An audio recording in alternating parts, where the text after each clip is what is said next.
Magandang umaga, Pilipinas. Narito ang latest sa lagay po ng ating panahon.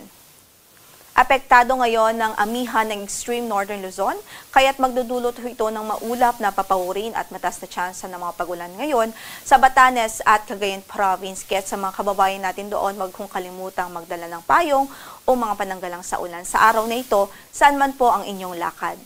Samantala sa Metro Manila at natitirang bahagi pa ng bansa, generally improved weather naman ang mararanasang panahon.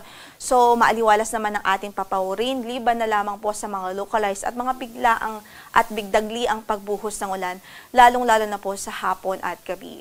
Dahil wala po tayong ibang weather system na nakakaapekto sa bansa, liban po dito sa northeast monsoon at mga localized thunderstorms. Pero meron nga ho tayong bagyo na minomonitor sa labas ng ating area of responsibility. Huling nakita po ito sa layong 1,525 kilometers silangan huyan ng northeastern Mindanao.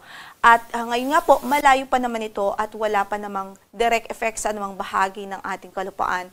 Pero as of our latest datos or latest na data natin, ay lalo pa po itong lumakas. Ngayon nga po ay severe tropical storm na. Taglay ang lakas ng hangin na 95 km per hour near the center at gustiness po na 115 km per hour. Northwestward pa rin ang kanyang movement at medyo may kabagalan po ito sa ngayon. 10 km per hour lang ang kanyang pagkilos.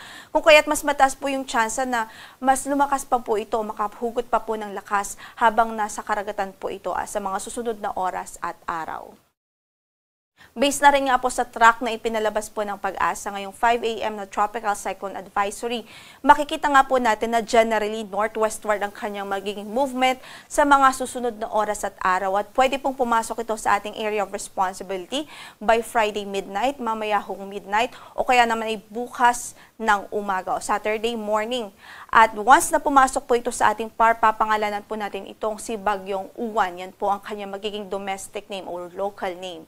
At nakikita nga po natin in terms of intensity, mataas po yung tsansa na pumasok po siya ng PAR as typhoon. So malakas na po agad itong bagyo sa pagpasok pa lang ng ating area of responsibility. At habang nasa Philippine Sea siya sa mga susunod na araw at oras, ay mataas din yung tsansa na mag-further o lalo pa po itong lumakas at pwede pong maging isang super typhoon habang nasa Philippine Sea siya bago pa man mag-landfall sa atin. So in terms of landfall point po, nananatiling mataas ang banta dito po sa northern at central Luzon dahil dyan po nakikita kung saan ay pwede pong mag-landfall itong si Bagyong Uwan o magiging Bagyong si Uwan.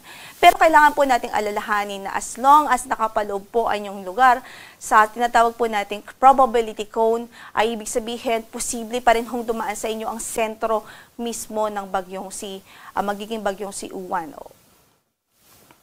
At bukod dyan, kailangan din po nating alalahanin na hindi po tayo pwede na mag-focus lamang sa landfall point dahil kung makikita nga po natin, napakalawak ng diametro nitong bagyo. Yung kanyang radius nag-extend po up to 400 kilometers from the center.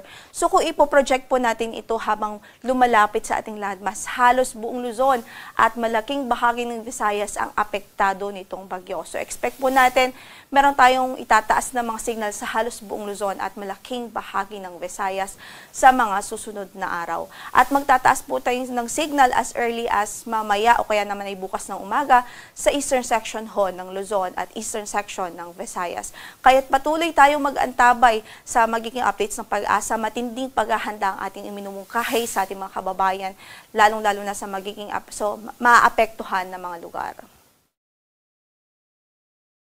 Samantala, para sa pagtaya nga po ng ating panahon, magiging maulap pa rin ang papawurin at may tsansa ng mga pag-ulan dito sa Batanes at Cagayan Province dahil po sa epekto ng amihan, habang sa Metro Manila at natitirang bahagi ng Luzon ay mga localized thunderstorms lamang ang pwede pong maranasan. So para sa pagtaya ng ating temperatura, sa Metro Manila 23 hanggang sa 32 degrees Celsius, sa Tuguegarao ay 24 hanggang sa 29 degrees Celsius, sa Legazpi ay 25 to 32 degrees Celsius, sa Tagaytay naman ay 23 hanggang sa 30 degrees Celsius at sa Baguio ay 18 to 25 degrees Celsius. Samantala, pagdating naman ho sa Visayas, Palawan at Kabisayaan, asahan pa rin natin ang generally improved weather naman ho.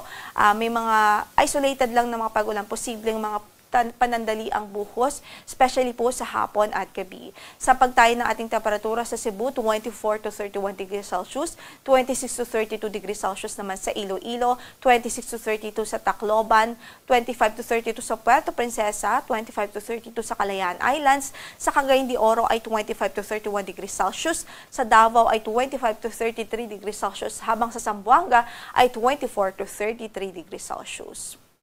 So again, patuloy po natin paalala sa ating mga kababayan tungkol nga po dito sa bagyong si Fungwong na magiging si bagyong Uwan pagpasok ng ating area of responsibility. Yung tropical cyclone signal number 1 ay pwede na pong itaas sa eastern portion ng Luzon at eastern Visayas as early as this evening or tomorrow morning. At based po sa intensity forecast, the highest signal na pwede po nating itaas kung maging super typhoon po ito bago maglandfall ay signal number 5 o tropical cyclone wind signal number 5. Ang onset naman o ang umpisa ng mga heavy rains ay posible po Sunday early morning dito po sa Visayas, Eastern Visayas particular, at maging sa Bicol region, posible na pong maranasan ang mga pag-ulan na dulot nga po ng bagyong ito. Bukod dyan ay pwede na rin po nilang maranasan ang mga pagbugso ng hangin na dala nga din po nitong bagyong magiging si bagyong Uwan. So potentially life-threatening stormy conditions pa rin ang ating nakikita at posibleng ma-experience dito sa Northern Luzon at portions ng Central Luzon by Monday, huyan early morning ng Monday and Tuesday hanggang Tuesday. So matinding pag-iingat at paghahanda po ang ating advice sa ating mga kababayan sa malaking bahagi ng Luzon at maging ilang bahagi ng Visayas. Sa kasalukuyan, in-effect pa rin ang ating weather advisory. Ibig sabihin, sa Sunday o third day from now, sa paglapit po nitong bagyo, maaari na pong maka-experience ng 100 to 200 millimeters of rainfall ang Isabela, Quirino, maging sa Aurora, Rizal, Camarines Norte, Camarines Sur at Catanduanes, maging ang Quezon Province. So mostly the eastern section of Luzon, pwede pong maka-experience ng matitinding pag-ulan as early as Sunday morning o halos buong maghapon ng Sunday. Dala po at epekto po mismo nitong bagyo. So sa mga kababayan natin dyan, maging handa po sa mga posibilidad ng pagbaha o widespread na pagbaha at maging mga landslides o pag-uho ng lupa, especially sa mga bulubuntuking lugar. Samantala, 50 to 100 millimeters of rainfall naman sa Apayao, Cagayan, Kalinga, sa Mountain Province, Ifugao, Nueva Vizcaya, Nueva Ecija, Bulacan, maging sa Rizal, Northern Samar, Samar at Eastern Samar, maging sa Masbate Province at Sorsogon Province. Dulot din ng bagyong ito na papasok po sa ating area of responsibility. So again, maghanda po tayo at maging vigilant po tayo sa mga posibilidad na hazard na dala po nitong malakas na bagyo. Sa ngayon ay wala po tayong gale warning na nakataas sa mga bahagi ng ating mga baybaying dagat. Moderate to rough naman o katamtaman hanggang sa maalon ng kondisyon na karagatan na inaasahan sa northern and eastern sections ng Luzon at sa eastern section ng Visayas. Ang sunrise natin for today is 5:54 in the morning at lulubog ang araw mamaya sa ganap na alas 5:26 ng gabi.